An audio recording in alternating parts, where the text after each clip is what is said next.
नमस्कार। हिमाचल तो मौजूद हुए हैं आपके सामने हिमाचल प्रदेश की दिन भर की ताज़ा खबरों के साथ। तो आइए शुरू करते हैं बिना समय गवाए हुए नॉन स्टॉप ताज़ा खबरों के सिलसिले को। दिल्ली में भारी कोहरे से घंटों लेट हो रही हवाई उड़ानें, यात्री हो रहे परेशान। राजधानी दिल्ली में भारी कोहरे का असर कुल्लू से आने वाली हवाई उड़ानों पर पड़ने लगा है। आज दिल्ली से आई दोनों उड़ानें 23 मई से काफ़ी लेट पहुंची। इससे दिल्ली से चंडीगढ़, शिमला और कुल्लू मनाली आने वाले सैलानियों के साथ भुंतर से जाने वाले पर्यटकों को परेशानी का सामना करना पड़ रहा है। इसके अतिरिक्त दिल्ली से भुंतर वाया चंडीगढ़ आई उड़ान करीब 4 घंटे देरी से लैंड हुई। यह जहाज सुबह 8:30 के बजाय दोपहर 12:30 पर उतरा। दूसरी ओर दिल्ली भुंतर वाया शिमला जहाज 1 घंटा देरी से सुबह 9:30 पर उतरा। दोनों उड़ानें दिल्ली से ही लेट हो रही है। ऐसे में दिल्ली, चंडीगढ़ और शिमला जाने वाले यात्रियों को सुबह घंटों तक हवाई उड़ानों का इंतजार करना पड़ रहा है। जिले में सुबह शाम ठंड अधिक होने से लोगों को जहाज से इंतजार में ठिठुरना पड़ रहा है। दूसरी ओर भुंतर हवाई अड्डे के निदेशक नीरज कुमार श्रीवास्तव ने कहा कि दिल्ली में पड़ रही भारी कोहरे से कुल्लू मनाली के भुंतर हवाई अड्डे में दोनों उड़ानें देरी से पहुंच रही हैं। अब ट्रक ऑपरेटर और अदानी समूह के बीच एसडीएम करवाएंगे सहमति। अंबुजा सीमेंट प्लांट दारलाघाट को शुरू करने के लिए ट्रक ऑपरेटर और अदानी समूह के बीच एसडीएम सहमति करवाएंगे। इसके लिए truck operator union cement company की उपमंडलाधिकारी अर्की की अध्यक्षता में कमेटी बनाई जाएगी। कमेटी दोनों पक्षों से बातचीत करेगी। 8 ट्रांसपोर्ट यूनियन के 3 पदाधिकारी कंपनी प्रबंधक और एसडीएम कमेटी में होंगे। वहीं उप पुलिस अधीक्षक दारलाघाट, सहायक पंजीक सहकारी समिति के अधिकारी, क्षेत्रीय परिवहन और श्रम अधिकारी प्रशासन का प्रतिनिधित्व करेंगे।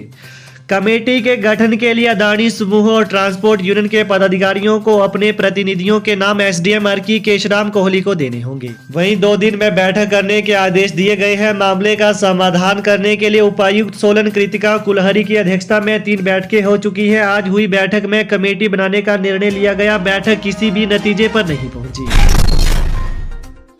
पशुशाला में आग लगने से 24 मवेशी जिंदा जले, 18 लाख रुपए का नुकसान।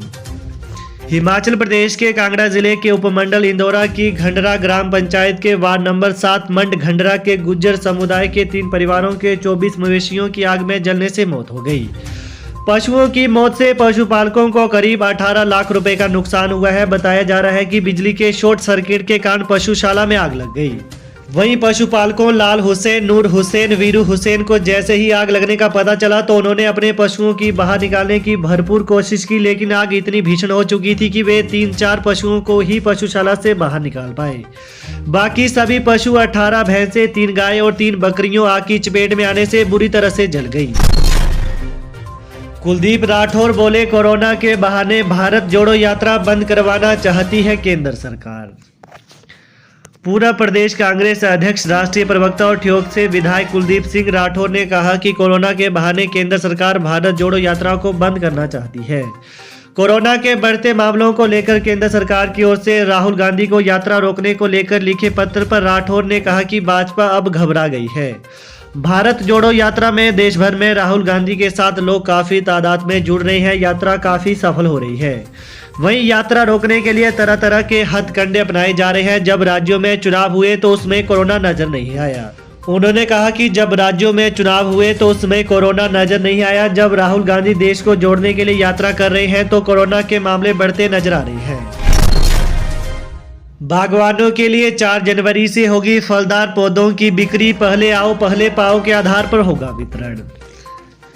नोड़ी विश्वविद्यालय में बागवानों के लिए फलदार पौधे की बिक्री 4 जनवरी से शुरू होगी। यह बिक्री पहले आओ पहले पाओ के आधार पर की जाएगी। इस वर्ष विश्वविद्यालय के मुख्य परिसर और क्षेत्रीय स्टेशनों की ओर से फलों की विभिन्न किस्मों के 2 लाख से ज्यादा पौधे तैयार किए गए हैं। सेब, कीवी, पलम, खुमानी, आड़ू, अखरोट, चेरी, अनार, नेकटरीन, परसिमन, पैकनट, अंगूर, नाशपाती के पौधों की बिक्री इस दौरान होगी। वहीं विश्वविद्यालय के मुख्य परिसर में फल विज्ञान विभाग, बीज विज्ञान और अनुसंधान निदेशालय के तहत मॉडल फार्म में करीब 1,15,000 पौधे तैयार किए गए हैं। इसके अलावा हिमाचल के विभिन्न हिस्सों में स्थित विश्वविद्यालय के कृषि विकास केंद्रों, केवीके और क्षेत्रीय बागवानी अनुसंधान एवं प्रशिक्षण केंद्रों में भी करीब 92,000 पौधे बागवानों के लिए तैयार किए गए हैं। पूजा पाठ के बहाने लाखों की ठगी करने वाले 2 तांत्रिक गाजियाबाद से गिरफ्तार। हिमाचल प्रदेश के जिला कुल्लू के रायसन में एक घर में पूजा पाठ करने के नाम पर लाखों की ठगी के मामले में 2 आरोपियों को गिरफ्तार किया गया है। पुलिस ने एक महिला समेत 2 तांत्रिकों को उत्तर प्रदेश के गाजियाबाद से दबोचा है। 17 दिसंबर को रायसन की एक महिला ने सदर पुलिस थाना कुल्लू में शिकायत दर्ज करवाई थी। इसके बाद अतिरिक्त पुलिस अधीक्षक आशीष शर्मा ने आरोपियों को गिरफ्तार करने के लिए एक विशेष पुलिस दल का गठन किया था। इसका नेतृत्व उन्होंने स्वयं किया। पुलिस की जांच में शिकायतकर्ता और उसके परिवार को तांत्रिक और उसकी सहयोगी के एक मोबाइल फोन के अलावा कुछ नहीं था। दोनों फोन भी आरोपियों ने बंद रखे थे। साइबर सेल कुल्लू के आरक्षी विकास की मदद से तांत्रिक और उसके सहयोगी के असली नाम पता मालूम किया। कांग्रेस विधायक बोले, चुनावी प्रलोभन देने को भाजपा सरकार ने बिना बजट प्रावधान के खोले कई संस्थान। पूर्व मुख्यमंत्री जयराम ठाकुर के बयानों पर कांग्रेस के 3 विधायक राजेश धर्माणी, संजय रतन और सुंदर सिंह ठाकुर बिफर गए हैं।